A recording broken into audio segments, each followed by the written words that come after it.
घाउ लागिसक्यो मलाई, मुखबाट पानी आइसक्यो। नमस्कार, कोस होम कुकिङमा सबैलाई स्वागत छ है।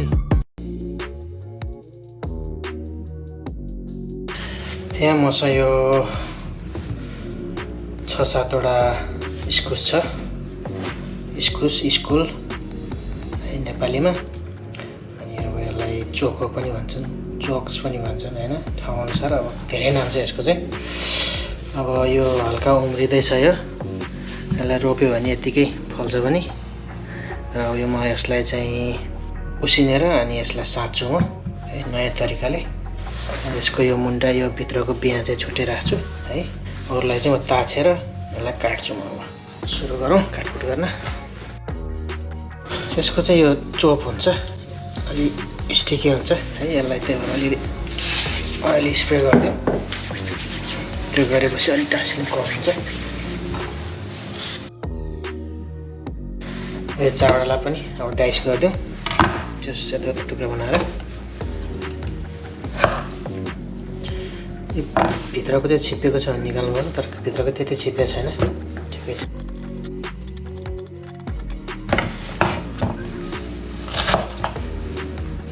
यो पार्ट पनि निकालिदिउँ, छिप्पिएको रहेछ भने पनि। अब यो इस्कुस काटेर सक्यो।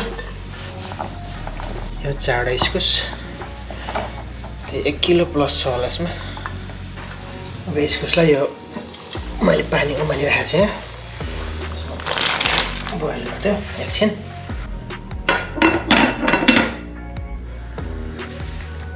यहाँ मैले यो चिसो पानी नै रेडी बनाएको छु। यो चाहिँ अहिले इस्कुस पाकेपछि यसमा ट्रान्सफर गर्नलाई हो। इस्कुसको कलर चाहिँ हरियो रहिरहोस् भनेर चाहिँ तत्काल चिसो पानीमा डुबाउनलाई रेडी बनाएर राखेको छु। इस्कुस चाँडै नै पाक्छ, कतिको पाकेको खान मन लाग्छ है। इस्कुस त यो हरियोमा पनि खानु मिल्छ, तरकारीमा भन्दा आधी जति पकाउँछु म।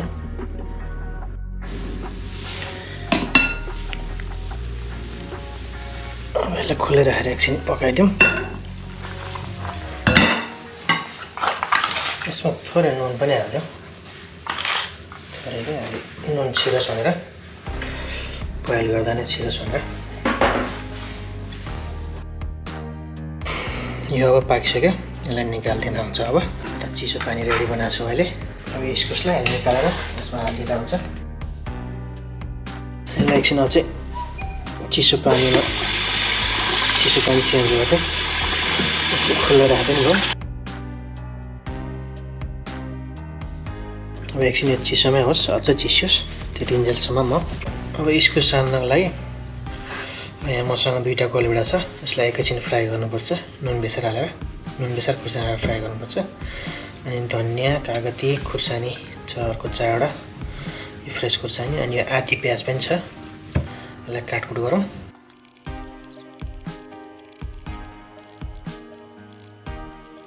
काटकुट सक्यो। अब यो गोलबेडालाई चाहिँ म फ्राई गरिदिन्छु पहिला।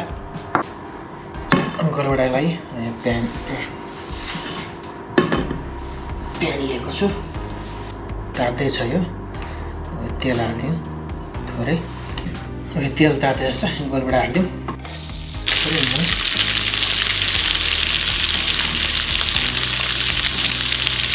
एकदम थोरै बेसा पाकोस् ढड्ने गरी। अब यो इस्कुस उसिनेर चिसिएको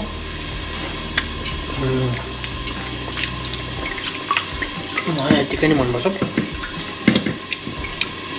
यसलाई निकालिदिउँ।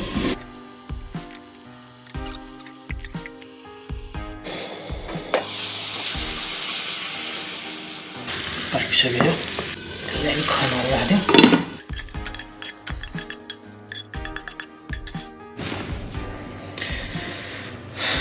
अब यो उसिनेको इस्कुस रेडी छ। त्यसपछि यहाँ काटकुट गरेको रेडी छ, पाकेको गोलबेडा रेडी छ। अब बाँकी भनेको चान्नी। चाय गर्नलाई यो प्यान लिएको छु फेरि।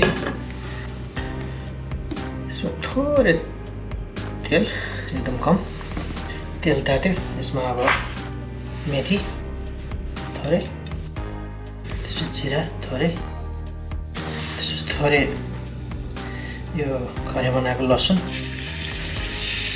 स्लाइस गरेछ फ्रेस स्लाइस गरेछ भने स्लाइस हाल्दा नि हुन्छ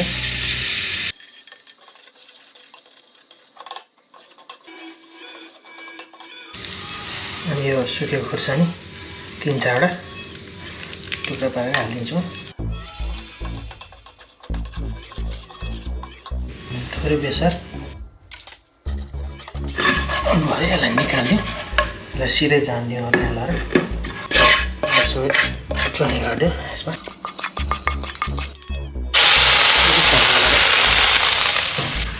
अब यसमा यो अघि पकाएको एउटा फ्राई गरेको अर्को काटेको प्याज अनि धनियाँ त्यसपछि खुर्सानी त्यसपछि यो मसिनो पारेर काटेको अदुवा त्यसपछि आधी लेमन जुस अब यो तोरीको तेल 1 चम्चा जति भनौँ न त्यसपछि अब नुन 1 र आधा हालौँ अहिले पेपर ब्ल्याक पेपर अब यसलाई राम्रोसँग मिक्स गरिदिउँ आधा युज गरिदिन्छु गोलबडालाई चाहिँ मिचौँ पहिला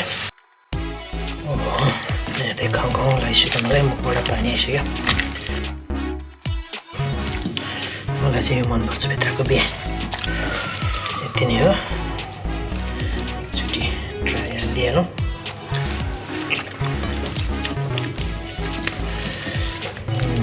मुलो पिरो ठिकै छ नुन चाहिँ अलिकति थप्नुपर्छ सर यो चाहिँ अब इस्कुस उसिनेको इस्कुस साँधेको है हेर्दा झन् आलुको अचार जस्तै भयो तर मिठो हुन्छ इस्कुसको नयाँ टेस्ट आउँछ कति पकाएर मात्रै खानु यसरी खाँदा मिठै हुँदो रहेछ हामी चाहिँ चिउरा चाहिँ खाने विचार छ चिउरा अथवा भुजा के हुन्छ अहिले यति नै गरौँ फेरि अरू कुनै भिडियोमा भेटौँला के र होइन ठिकै छ यो ग्रिनै छ त्यतिर आउँदैन देखिँदैन ठिकै यतिकै ठिक छ मिठो हुँदो रहेछ नि अझै धेरै बनाउनु पर्ने छ कसलाई मैले एउटा होइन खाइयो बनाएपछि यहाँ कति म्यास हुन्छ हाम्रो घरमा इस यस्तो छ नि त फेरि रियल कुकिङ त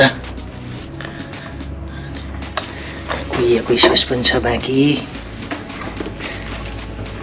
होइन यति नै गरौँ होला है धेरै लामो भयो